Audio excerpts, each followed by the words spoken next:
Hi வணக்கம். நாங்க Mrs Seema Jayakumar பேசுறேன். Welcome to my essay foundation platform. So இன்னைக்கு மண்டே, அது மட்டும் இல்ல, இன்னைக்கு சோமவார பிரதோஷம் கூட. ஸோ இந்த நாள் வந்து நம்மளுக்கு லார்ட் சிவா நம்மளுக்கு என்ன மெசேஜ் கொடுக்குறாங்க அப்படின்னு சொல்லி பார்க்கலாம். பிஃபோர் தட், சோமவார பிரதோஷம்னா என்ன அப்படின்றத நான் சொல்றேன்.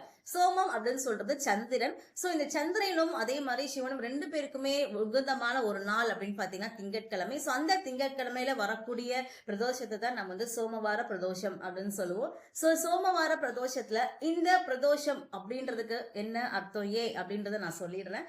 ஸோ பிரதோஷம் அப்படின்னு சொன்னாலே வந்து உங்க எல்லாருக்குமே தெரியும். தட் இஸ் பார்க்கடலை கடையும் போது ஒரு விதமான ஆழகால விஷம் வெளியில வந்ததாகவும், அதே மாதிரி அதுல லார்ட் சிவா தான் வந்து அதை உட்கொண்டு அந்த விஷயத்தை உட்கொண்டு நம்மளோட உலகத்தை எல்லாருமே காப்பாத்துறது உங்க எல்லாருக்குமே தெரியும். அந்த டைம்ல தேவர்கள் எல்லாரும் சேர்ந்து லார்ட் சிவாவை வந்து ரொம்பவுமே போற்றி பாடி பாடும்போது அவர் வந்து ஒரு ஆனந்த தாண்டவம் வந்து ஆட ஆரம்பிப்பாங்க. ஸோ அதோட காட்சி நம்மளுக்கு எப்படி காமிச்சிருப்பாங்க அப்படின்னு சொன்னா, நந்தி தேவரோட ரெண்டு கொம்புக்கு இடையில வந்து அந்த ஆனந்த தாண்டவம் வந்து உங்களுக்கு தெரிய ஆரம்பிக்கும். அந்த ஒரு ஆனந்த தாண்டவத்தை காட்சி நம்மளுக்கு காமிச்சு, நம்மளோட என்ன ஒரு கஷ்டம் இருந்தாலும் சரி, நம்மளோட என்ன வேண்டுதல் இருந்தாலும் சரி, என்ன ஒரு விஷயம் நினைச்சிருந்தாலும் சரி, அது அத்தனையும் நிறைவேறணும் அப்படின்றதுக்காக தான் அந்த ஆனந்த தாண்டவம் அவர் வந்து ஆடி இருப்பாரு. ஸோ பிரதோஷம் அன்னைக்கு நீங்க விரதம் இருந்து நீங்க வந்து லார்ட் சிவாவையும் நந்தியும் நீங்க வேண்டும் போது நீங்க என்ன மனசுல நினைச்சிருக்கீங்களோ அது கண்டிப்பா நடக்க ஆரம்பிச்சிடும். ஓகேவா? ஸோ இன்னைக்கு நமக்கு லார்ட் சிவா என்ன மெசேஜ் கொடுக்குறாங்க அப்படின்னு சொல்லி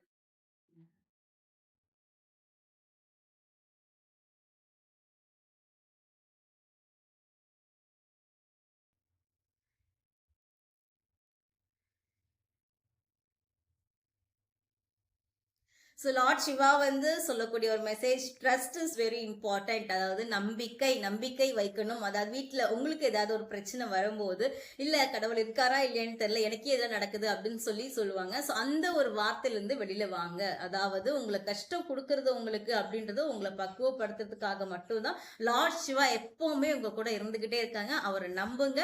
அதே மாதிரி இந்த வீக் வந்து உங்களுக்கு அன்எக்ஸ்பெக்டட் திங்ஸ் நிறைய வந்து நீங்க எதிர்பார்க்காத விஷயங்கள் வந்து நிறைய நடக்கும். எல்லாம் நல்ல விஷயமாவே இருக்கும். அதே மாதிரி உங்களை வந்து எப்பவுமே சந்தோஷமா வச்சுக்கிறதுக்காகவும், உங்க கஷ்டத்தை ஷேர் பண்ணிக்கிறதுக்காகவும், உங்களை புரிஞ்சுக்கிறதுக்காகவும் ஒரு பர்சன் வந்து உங்க லைஃப்ல வரப்போறாங்க இந்த வீக்.